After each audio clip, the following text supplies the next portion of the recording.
Hello, everyone, and welcome to Women in Leadership Talk. We are so excited. We have Dr. Robyn McKay with us today.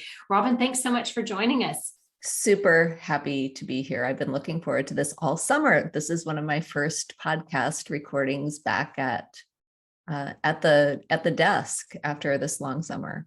Nice. Well, yeah. Thank you for sharing that time with us. We really appreciate that. And I want to thank our audience for being here today. We know you have a choice as to what podcast you listen to, and we're super grateful to have you at Women in Leadership Talk. And so, before we even jump into our topic, let me do an official bio of Dr. Robyn. So she is known as the Whole Brain Coach and is an award-winning psychologist. She is a leading expert in spiritual intelligence. I can't wait to dig into that a bit, where she builds bridges between reason and intuition, science and spirit, and individuals' heads and hearts. And wow, that's incredible. I love that. I talk a lot in my energy leadership about connecting, getting out of your head and connecting it with your heart. So that's going to be some good conversation. She has her PhD in counseling psychology from University of Kansas, where she studied diverse concepts ranging from spiritual intelligence, personal development, to positive psychology and creativity. And so, Robyn, you've got just an incredible background, and we're excited to tap into that today and learn more about you. And I'm sure our audience is ready for me to get going, get talking.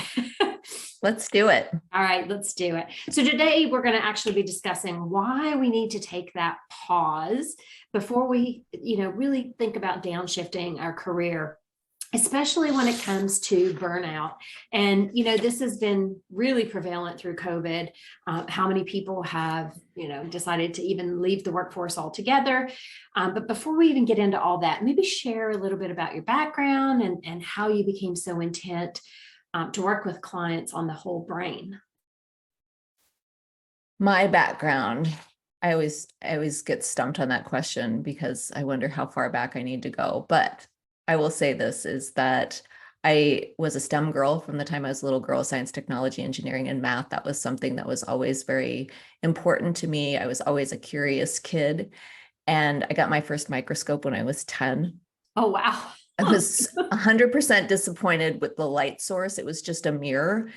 And I can't even tell you, I don't even know what kind of microscopes like adult humans had at the time, but I knew it wasn't that. So early in my career, I worked in biotech, and I had the opportunity to work with high-powered microscopes and to be able to do those things that as a little kid, I always was interested in and curious about. So because I was a STEM kid, I got mapped into biology as an undergrad. I thought I was supposed to go to medical school, and I didn't get in the first time I applied.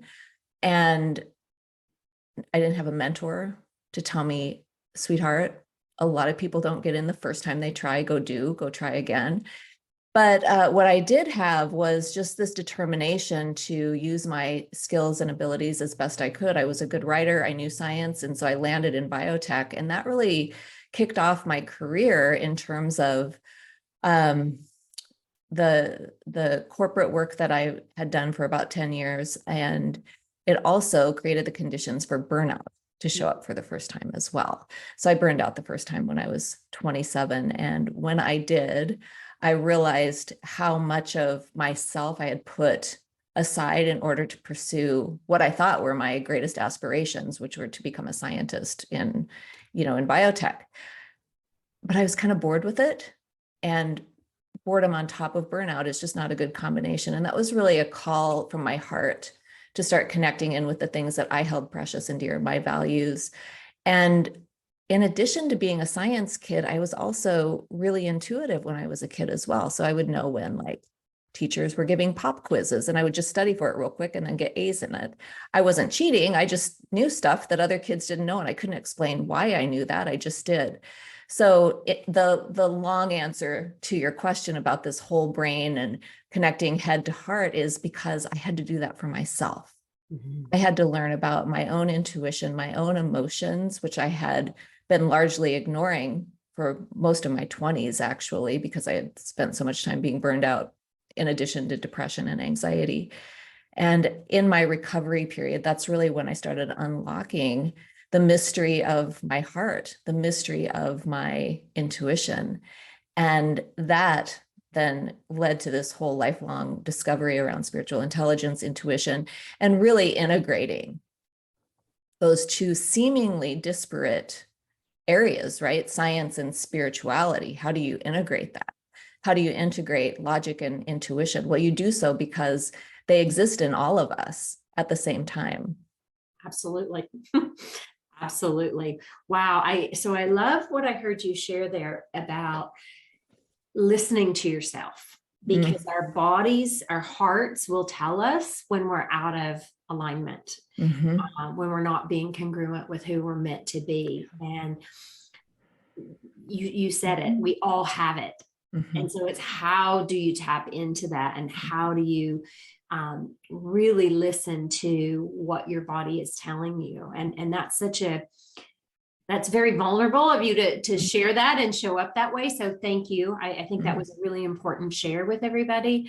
And listening to what your intuition is telling you. So often we put it on a back shelf and we don't hear the signs or see the signs. And then before you know it, you could be burnout or worse. You could become very or sick, worse. or yeah. Or want to quit or leave. And that's a lot of times what happens with, we'll just say emotionally intelligent. You don't even have to be spiritually intelligent. Just an emotionally intelligent female leader is, we get burned out. And the go-to is, I don't want to quit, but I have to. And so there are still to this day, a lot of people who are walking away from their positions to find meaning and purpose in their lives. That's a legitimate desire within our hearts. I'm not entirely convinced that walking away from our work is the best idea, especially if you're already burned out, because wherever you go, there you are, right? Oh my gosh. I say that all the time. Yeah. Oh, love it, Robyn. Love it. Yeah. So we have to look at, in the framework of burnout, healing ourselves before we take off into another direction. Although I wanted to kind of circle back to something that occurred to me, which is that for a lot of women leaders, we've been trained from the time we're little girls to just put the intuition on the back burner, that reason, science has primacy in our lives. And if you can't prove it, if there's not data that's written in a journal article somewhere, it doesn't exist. And you and I both know, and our listeners, I'm sure, know too, that that's not true. And yet we've been conditioned for our whole lives to expect that it's true. So we also have this sort of self-betrayal around our own inner knowing, because we've been trained into looking outside of ourselves for the answers, for the right answers, rather than tuning into the wisdom of the heart and the body. Yeah. Wow. That's so beautiful. And I'm so glad you shared that, because oftentimes it is the external resources that we're looking for, that external answer. And if you can just get out of here and get into the heart space, you actually get the signals, right? Some of us are harder, I think, to get through to than others. But it's interesting how the body has a way of telling you, and I'll give my own example, like, high thriving corporate employee, ran many organizations, and I got sick. And I didn't listen the first time. And then the second time, I crashed again. And then it was the third time I went, okay, I better start paying attention. So to your point, we get signals. You do. And here's what I know about personality, is that personality exists on a bell-shaped curve. And there are some people who are really listening to body signals. Let's just say that. There are some people like me who are very sensitive to what our bodies need. We're sensitive to stress. We don't tolerate frustration very well. And so we do self-soothing behaviors in order to kind of calm the nervous system. And we get up and take breaks and we wander around and we do those things. And then there are people on the other side of the tail of the curve, on the lower end of that, who really are quite adept at ignoring their body signals in order to do the things that need to be done. So they become marathoners, distance runners. And they also marathoners at work too. So ignoring their body signals, and they're the ones who are most likely to burn out physically, to have something happen, kidney infection, bladder infection, God forbid, some kind of cancer will show up, simply because there seems to be a disconnect between head and the rest of the body, head and heart, head and the body. So when you're in physical burnout, the people who aren't particularly sensitive to stress may not even recognize that they're in physical burnout unless and until the body actually breaks down. It stops them. Does that make sense? 100%. I was that person. Yeah. I kept getting all signals. So we're on the opposite tails of the curve. So I burned out very early because of how my system is wired. And so like the first time I had to have somebody tell me that I was burned out. That didn't occur to me on my own. But once I did, I knew that like I didn't have a choice. My body was like, forget it. I couldn't sleep at night. I was waking up. I was rising early, not being able to sleep through the night, those kinds of things that just really created a lot of disruption in my life that I had no choice except to deal with. Yeah. Well, I am proud of you for listening in your 20s, because it took me till my 40s. Yeah. And then the body saying, Yeah. Can't do this anymore. And even when it told me I couldn't do it anymore, I kept doing it. And you see this a lot. And I don't want to get too far off track here, but I think this is an important conversation because especially probably the last 10 plus years, you've seen so many more autoimmune diseases manifesting. And a lot of that comes from the stress and we're holding all this stuff inside and not finding ways to release it or tap into it, to your point. So we've been missing that sensitivity to say, oh, let's take another Tylenol to make our head quit hurting. Well, is that really the answer? Is it really the answer? Short term, perhaps. And well, in the last 2.5 years, I guess at this point, whenever we started this chapter in our lives with staying at home and everything kind of coming into our personal space, work, and the boundaries between work and life have been blurred for a while now. Everyone's in surge capacity. So even those of us who aren't particularly sensitive to stress are now saying, I don't know even what's going on here. And it's kind of throwing people into existential, do I dare say crisis sometimes? I don't know that it always rises to that, but definitely conundrum. Like, what is the point of all of this? Yeah. And walking away from work seems to be a pretty good strategy for some people in terms of getting their lives back on track with their heart's desires, with the path that they're meant to be walking, rather than doing something that somebody else told them they ought to do when they were, 18 and didn't know what to do. Yes, exactly. Well, I think you just tapped into it. I mean, there is a much more of an awareness of people saying no more, right? There's got to be more to life. So let's dig into that a little bit, especially women, like where that's coming from that downsizing or leaving altogether. And how do we get to that place where we can pause before we do it? What are your thoughts on that? Well, with so many competing priorities at this time in the world, I was just reflecting in my own life as I was preparing for our podcast today that I've got my golden doodle puppy out in the other room. My husband is working in his office for his job during the day. I've got pillows stuffed under my office doors to muffle some of the noises. And that's just me with being a dog mom.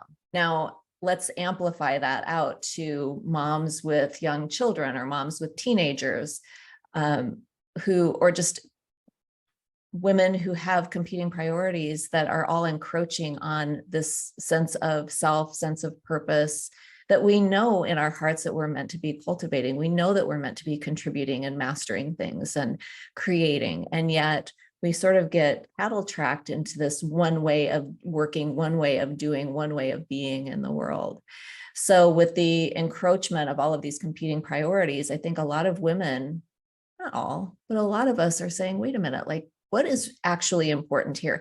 And it's bringing up these heartfelt desires that maybe we've had our whole lives that are finally coming to the surface and saying, now is the time. Like there's this, I've noticed this time sensitivity, not like running out of time, but just like now is the time, whether it's that I'm turning 50 or I'm turning 40 or whatever it is, there's this kind of clock that's saying it's go time. Yeah. And I can't continue to just be on the gerbil wheel and do the same thing over and over and over again. I'm not a robot. I'm not a clone. I'm not a cog in a great machine. I am a woman, and I've got desires and I have hopes and dreams, and nobody's going to advocate for them except for me. Yeah. Yeah. Does this make sense? Oh, 100%. I mean, I think that, and I see it as well. I see a lot more questioning and a little bit of confusion, right? People looking for clarity on, what is the right thing to do next. And we've put so much pressure on ourselves for our entire lives. And even thinking about where does that come from? Like, it starts at such an early age. I know you had mentioned, like, even if we think about school, like we put all this pressure on us about grades, like we have to outperform, we have to, and we're, I watch my 17-year-old and she's like, no, I have to make really good grades. And I'm like, yeah, that's great. And that's wonderful. But that internal drive to be doing that. And so I'd love your thoughts, Dr. Robyn, on why you think we put so much pressure on ourselves to be so much for everyone else. When I was a little girl, there was a commercial for Ginate cologne. Do you remember this? I don't know if you remember this, but it was, I can bring home the bacon, fry it up in a pan and never let you forget you're a man. Yes. I was probably 5 or something when that came out, and they would play it in between whatever soap opera my mom was watching. So it was programmed from the time I was a little kid that I should just be able to do everything, and not just to be able to do everything, but to do everything very well. Yeah. Maybe that was the case for you, but I do know that there are societal and cultural expectations, familial, genetic, generational expectations on how we're, air quotes, supposed to be in the world. There was an article that came out, this is probably about 10 years ago now, but it was in the New York Times, and it was a study done on high achieving girls. And they were asked about what it meant to be well-rounded. Their definition of well-rounded was to get A pluses in everything, or A stars in everything. So it's not well-rounded, that's perfectionism. So we have the pressures to drive for perfection. You and I are wise enough to know that perfection doesn't exist. And yet there's so much external pressure to get the best grades, to retake the SATs, to get the highest percentile so that you get into the best schools. And that right now is in the context of all of the shifts that are going on in the world. And even I think Gen Z especially is now questioning, like, why are we even doing this? Like, really, why are we doing this? Like, what is the point to all of this? So over generations, we're seeing some more conscientiousness about at least asking the question why we're doing it. But I think that we do it because we can. A lot of the women, all of the women that I work with are very, very talented, very, very bright, and they can do. So if you can do it, then you should do it. But there doesn't leave a lot of room for mistakes, certainly, and there doesn't leave a lot of room for rest. What I've been saying for the past couple of years is that the old model of grit, tenacity, and hard work is no longer the way forward. I don't believe. I think we need to lean into things like flow and creativity and intuition and rest as a way of elevating our consciousness and also connecting in with that heart space that you and I've been talking about. Yeah, I love what you just shared there, because I wholeheartedly am with you on that. And I recognize it even in myself when I create space, it allows me to create. When I'm going, I don't have time to even think about creating. And creating, you can define that in many, many ways. But that space is sacred, right? And it's finding that, whether it's 10 minutes or 2 hours or whatever that looks like for each individual, it's that the importance of recognizing how that fuels you and what you gain from that instead of just the go, go, go, go, go. But here's the thing.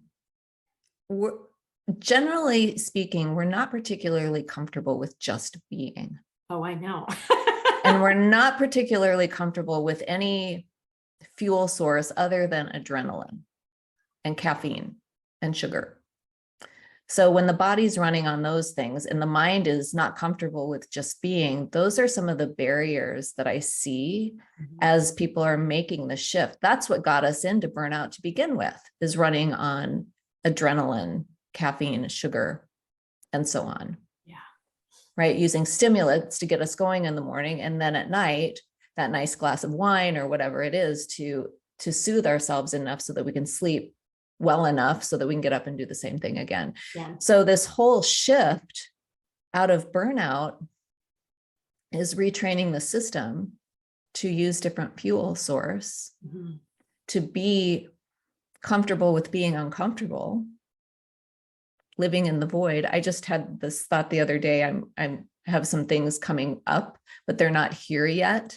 And I had this sense of agitation inside of me, like, oh my gosh, like, what do I do? What do I do? What do I do? And that's me after 20 years of training myself to be present with what is and to lean into the uncomfortable feeling of it's not here yet. So if we're not aware of that, I think that can be one of the barriers that we have to address to break the busyness cycle. Yeah. To reconnect with something that is more loving, kind, gentle, to run our bodies, our minds, and our spirits on, other than those three things that I already mentioned. Yeah. Wow. That was beautiful. And so many wonderful takeaways and tips from that. It's interesting. I mean, you and I clearly come from the same cloth because being is something I work on every day. I'm not great at it. It's not something I'm even trying to be perfect at, but you don't get A+ in just being, come on. I know.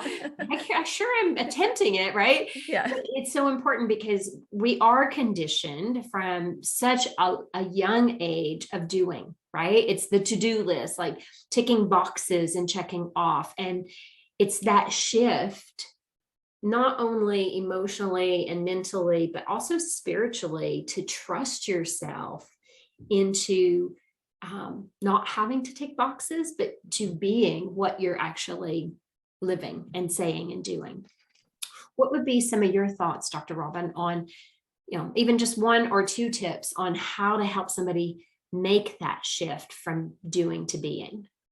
There's a reel recording on Instagram that I see some of my colleagues using on their reels, and I'd love to go with the flow, but what time does the flow start? Nice. So I always look at honoring strengths and being mindful about when even strengths can tip into sort of over control, we'll call it. Yeah. Right.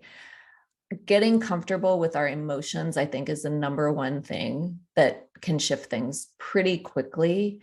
But in order to do that, you have to be able to sit with your emotions. I'm always surprised by this. And yet, then again, I'm not.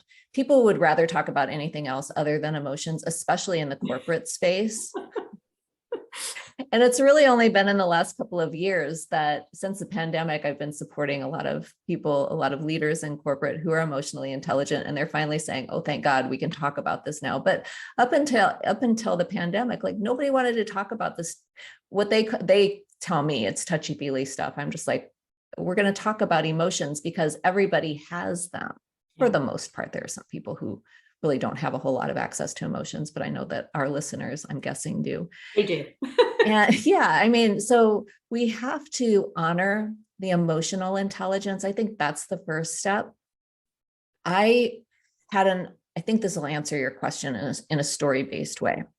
A couple of years ago, I was sitting with an EVP at a major organization here in America. I think they're actually global, but he was here in America, and we were talking about bringing me in to talk about emotional intelligence with his team, which was largely male, but there are women on this team who were asking him, bring Dr. Robyn in. We need to talk to her. So we were talking about emotional intelligence in this pre-planning meeting, and he kept on rolling his eyes and he kept on saying, well, that's just so touchy-feely. And I sat there and I found myself doing two things. One was I was kind of finding myself contorting my message in order to appease this man who clearly was telling me that he's not comfortable with his own emotions. Mm-hmm. And what I will say about that is that I ended up not moving forward with that particular part of the organization because of that conversation I had with him. It created the conditions for me to put a stake in the ground about my now heretofore unwillingness to apologize or to make things be okay for other people around emotional intelligence. You know, I've spent 20 years working in this field, so I shouldn't have to justify. And I'm not talking about just having the conversation about what it will be like to bring me in, but just to defend against that to people who are in power was something that kind of rattled me for a minute, but ultimately it created the conditions for me to put the stake in the ground. So I share this because when we're looking at making shifts, the first place we have to start is with ourselves. We can't expect people who don't have a whole lot of emotional intelligence to do this for us.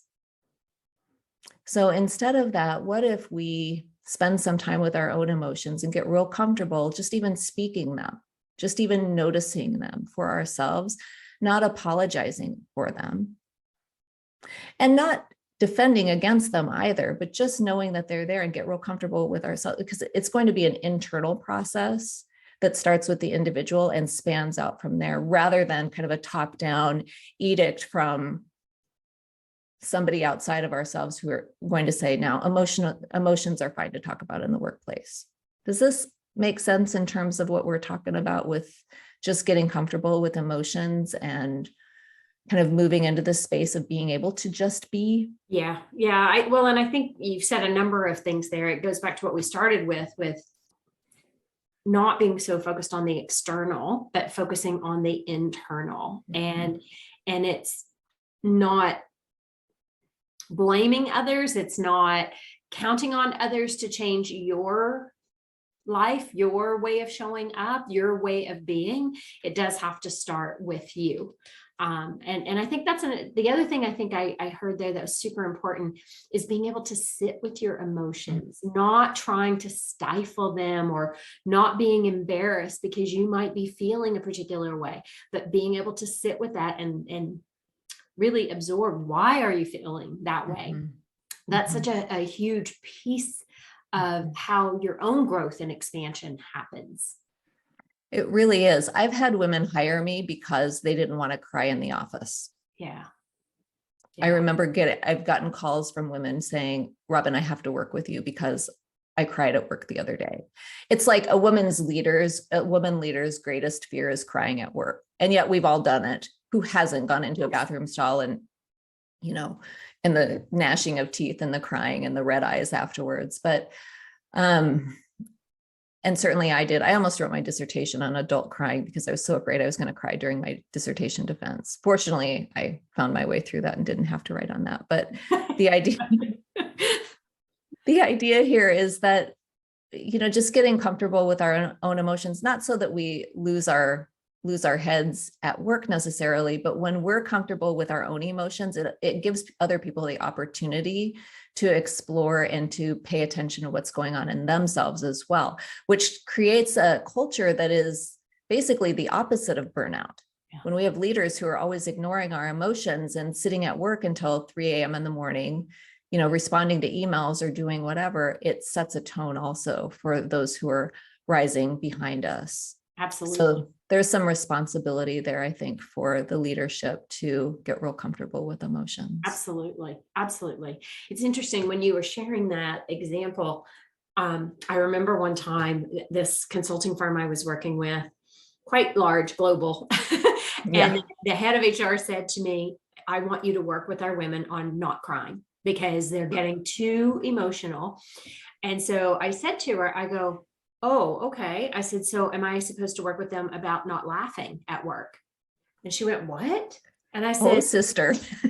I said, it's an emotion, right? Like we all experience it. And I said, and for the record, some people cry because they're happy. Some people cry because they're upset. Like it's a release, right? Just like laughing, right? Some people laugh when they're stressed or nervous. Some people laugh when it's funny. Like, so I said, it's understanding the context of where it's coming from, number one. But I said, why are you uncomfortable with women cry? So you started with her. You started with her.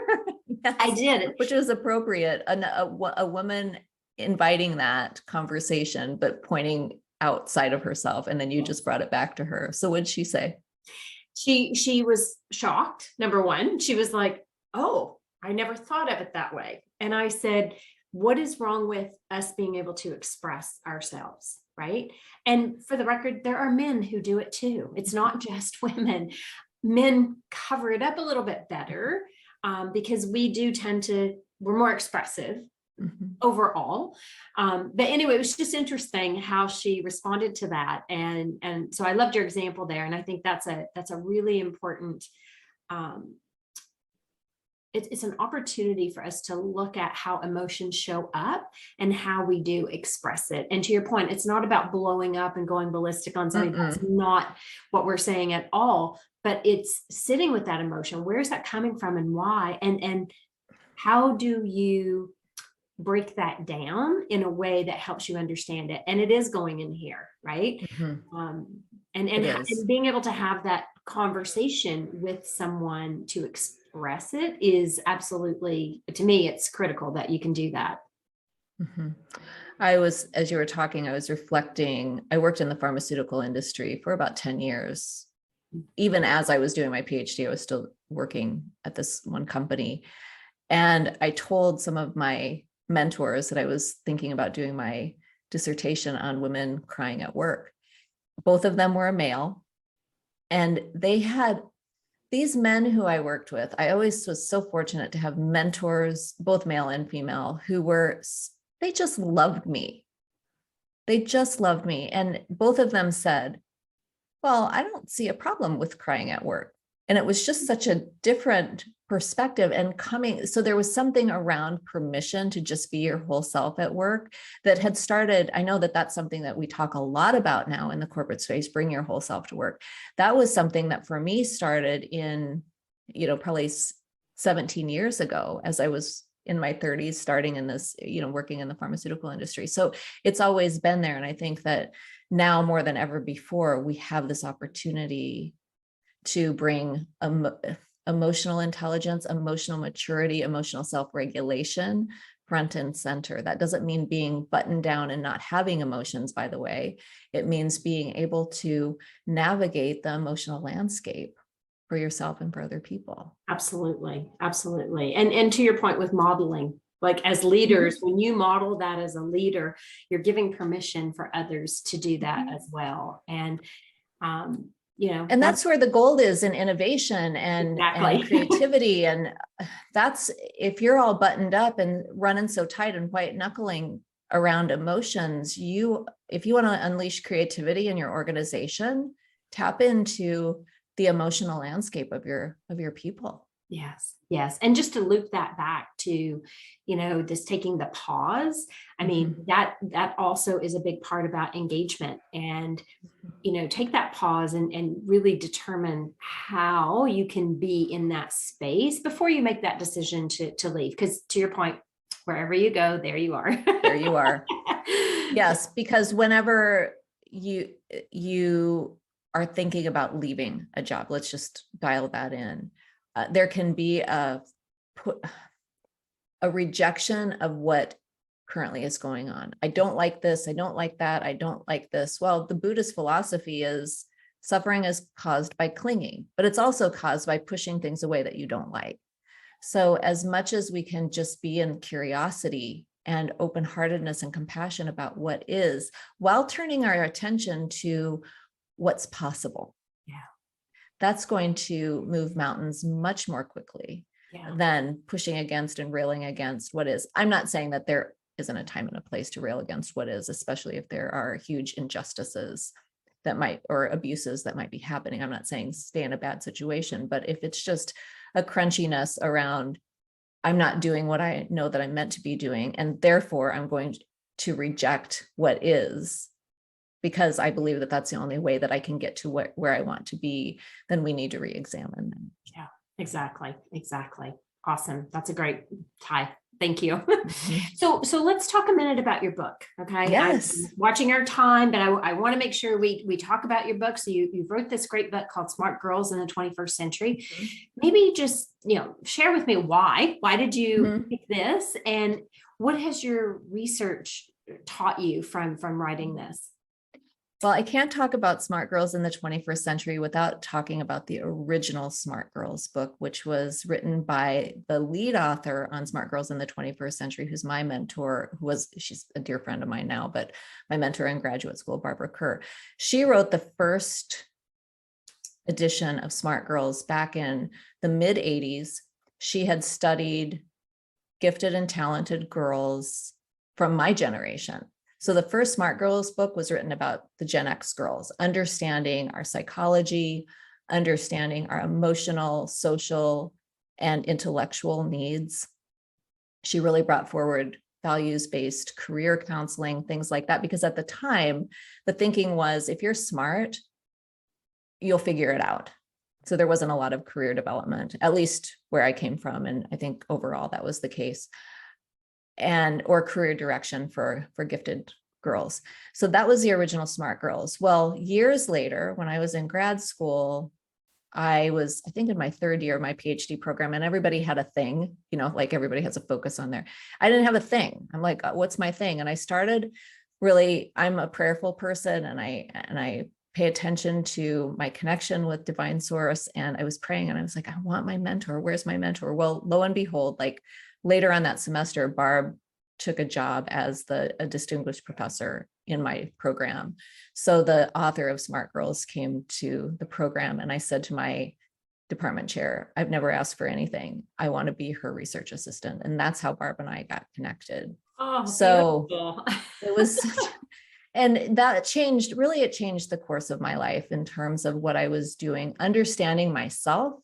Research is me search. Somebody's told me one time, especially in psychology, to understand myself as a creative woman, to understand myself as a grown-up smart girl, to understand myself as a spiritually intelligent person. All of those things kind of coalesce to the place in graduate school where Barb was getting ready to write this next edition, Smart Girls in the 21st Century, and she invited me to be the co-author on this particular project with her. So it was a great honor. And it was, I think, kind of a passing of the torch as well, in terms of who was going to take the lead on this. And that was certainly something that has been near and dear to my heart from the time I started working with her, is actually mentoring gifted and talented girls and women in their careers, especially. So that's kind of the basis of it. Smart Girls in the 21st Century came out in 2014. There's some timeless information in there that I think is important for our listeners to just know about. I always say you don't have to read the whole book, because it's geared toward gifted and talented educators and parents for the most part. If you've got a gifted girl in your life, definitely it's a good read, but there's some history of gifted education and things like that that are a little bit, educationally challenging to pay attention for, at least for me. And I helped write it. So but the chapters in the book that I really love for us today, that are relevant for us today, the chapter on twice exceptionality is something that I think is important to pay attention to. So women who are twice exceptional have good processing speeds in our heads. So we've got fast brains, are very bright, but we also have something else going on. And that something else can be ADHD, which is something that I work a lot with. Autism spectrum disorder. It can be a mood disorder. It can be anxiety, depression, any kind of cognitive, I hate to use the word disability, but cognitive difference, we'll say, that creates an additional challenge for the brain. One of the things that we say about twice exceptional girls and women is that we mask a lot of our differences, not because we're being manipulative or being sneaky or anything like that, but simply because we had to figure out how our brains would work. So I'm very public about this. I have ADHD, I didn't discover that until I was in graduate school, and I was working with these girls who were very bright and also had ADHD. And I was like, oh, I relate. oh, well, I had been diagnosed with anxiety and depression in my 20s, right before I burned out. So we knew I had that, but that didn't fully explain some of these symptoms I was having. That finally, when we landed on the ADHD diagnosis, that was really a game changer for me in terms of understanding myself and how I operate in the world. So the chapter on twice exceptionality is super important. I also really love, there's a chapter on eminent women. And one of the things that we know about eminent women, so we wrote about women like Tina Fey and Jane Goodall and Sonia Sotomayor, the Supreme Court Justice. And I wrote, there's a little segment on Malala, the girl from Everybody Knows Now, the girl who from Pakistan who was shot for going to school and who then, like right around the time, I think she won the Nobel Peace Prize, like right around the time the book was published. So what we know about eminent women is that they, across the board, have at least one person in their lives who don't just believe in them, but believe them. They don't. Nice distinction. Does that make sense? Absolutely. When a woman says, I want to do a thing, there's somebody in her life who doesn't say, well, why? Are you sure? They don't question. They just say, oh, okay, I believe you. And they believe in them too, but that having at least one person in your life who just believes you is the key to unlocking eminence, I believe. So those are the two chapters that I really love, that I always recommend people take a look at. Awesome. Well, both sound amazing. And there's other good stuff in there too. There's a chapter on adult women and our careers, women who are later in our lives, and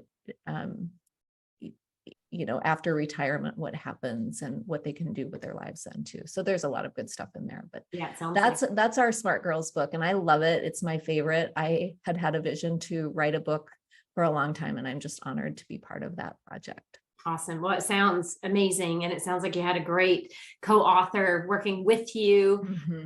So beautiful. And that's a great gift to the world, right? And so again, the title of the book is called Smart Girls in the 21st Century. And so where can people find that? Is Amazon? Amazon. That's always a good thing. You can find it. I have a link to it in my Instagram as well. And the link is in the bio, but you can go to it there as well. But Amazon is the place to find that. Awesome. And it's been the heartbeat of my work for years and years. Even as I was writing that, it was the heartbeat of my work. So that's something that I'm just really proud of. Well, and what I heard you say a moment ago just really struck me. I made sure I wrote it down, was research is me search. That is so true. Oh right? My gosh. I love that phrase. I'm going to borrow it if you don't mind. No, you should. I remember I was sitting in my pre-doc internship class. There were like 6 of us, and we're sitting with the director of training, Heather Frost was her name. And she, we were talking about what the projects we were working on. And I told her I was working on creative personality, intuition. And she just leaned back in her chair and she's like, well, research is me search, isn't it? I guess it is. So we can attribute that to Heather all those years ago. Okay. Well, Heather, thank you for that. We're going to all borrow it. Love it. Love it. So Dr. Robyn, we've talked about so many awesome things, and thank you so much. I do want to give you an opportunity. Like, what would be 1 or 2 things you would really want our audience to leave with today? Well, the drum that I'm beating right now is around embodying your leadership. Who you are as a leader matters. It makes a difference in the world. And if you're not fully embodied in your leadership, meaning this, a lot of us walk around kind of from the neck up. We've got a good sense of our thinking. We have a good sense of what we know from our education, our training, and so on. But we want to just pull all of that knowledge down into our bodies. So that's what I mean by embodiment. Just pull it in to every cell of your body and walk around and be the leader who you are. don't do leadership, we be leadership. So a leader's job is to carry the vision, to notice and manage energy and things like that. It's a very different way of being in the world than it is when you're an individual contributor. So make that psychological shift from individual contributor to leader, because I find a lot of leaders are still, rolling their sleeves up and getting down in the weeds with their contributors, because that's the only thing that's the most familiar thing to them. So there's that transition to embodying leadership. So that's one thing. And the other thing too is I think just to reflect back what we talked about, is to get really comfortable with your own emotions, to learn about them, to learn about the spectrum of emotions, because what the research in positive psychology is clear is that the better you feel, the more creative you can be, the better your relationships are. There's even evidence for raises, promotions, influence as a result of how you feel. So if you're not connected with how you feel, get there and work with somebody who's adept at it. We're not taught about emotions. Nobody talks about emotions as much as we should anyway. And so the expectation that you would know how to do this yourself is, well, frankly, ridiculous. And yet that's kind of the story that we tell ourselves, is I should know how to do it by myself. So find somebody who can work with you on that. Yeah, love that. That's awesome. That's beautiful. So much richness in this conversation today, and we could go on for hours. No question about that. I want to thank you for sharing your story, but also sharing your time with us and your expertise. I know our audience has heard a lot of really key information today, and I just want to echo your comment about embodying leadership and recognizing that leadership doesn't mean you have to be running a corporation. Leadership is how you lead your life. So I love how you've shared that. So I want to thank you for joining us and imparting all this wisdom. And I want to thank our audience. We do know you have a choice as to what podcast you listen to. We hope you've enjoyed today. Please reach out to Dr. Robyn if you have more questions. Dr. Robyn, maybe just share where they can find you on your website. Sure. So my website is drrobynmckay.com, drrobynmckay.com. And I actually have a leadership quiz that pops up there just as you come into the website. I think that the best way to start embodying your leadership is to know what your leadership style is, so they can take the leadership styles quiz and get some solutions there as well. So that's a place to find me. I'm also on LinkedIn, which is where you and I connected. So grateful for LinkedIn, and Instagram is another great place to find me. Awesome. So you heard that straight from the doctor's mouth. Yes, LinkedIn, ma'am. Instagram, and you know how to reach her on her website. And if you have questions, feel free. You can reach out to me as well. You can direct message me, and also I'm on Instagram, LinkedIn under WIL Empowered. But just want to thank you all, and hopefully you're taking some nuggets away from our conversation today that helps you to be more of that leader that you want to be in leading your life. Dr. Robyn, thank you again so much for joining us, and our audience. We hope to see you on our next podcast. Take care, everyone. See you soon. And we want to thank our sponsor, Women in IT Summit Canada. We're delighted to announce that registrations are still open for the 2022 Women in IT Summit Canada.